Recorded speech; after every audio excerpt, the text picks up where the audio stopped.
मालिक बिन अनस ने अबू सुहेल से और उन्होंने अपने वालिद से रवायत की, उन्होंने हजरत तलहा बिन उबैदुल्लाह रजी अल्लाह अन्हु से सुना, वो कह रहे थे कि रसूल अल्लाह के पास अहल नज्द में से एक आदमी आया, इसके बाल परागंदा थे, हम इसकी हल्की सी आवाज सुन रहे थे, लेकिन जो कुछ वो कह रहा था हम इस को समझ नहीं रहे थे, हत्ता कि वो रसूल अल्लाह के करीब आ गया। वो अब से इस्लाम की बारे में पूछ रहा था।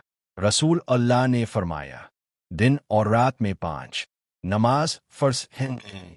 उसने पूछा, किया उनके अलावा और नमाजें दी मेरे जिम्मे हैं?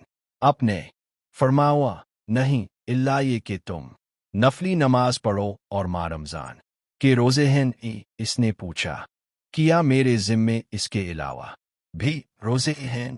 फरमाए, नहीं, इल्ला ये कि तुम नफली रोजे रखो।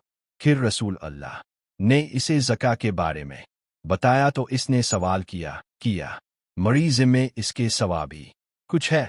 आपने जवाब दिया, नहीं, सिवाय इसके कि तुम अपनी मर्जी से नफली सदका दो।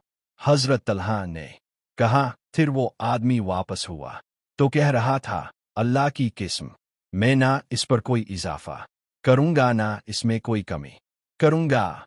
इस पर रसूल अल्लाह ने फरमाया, ये फलाता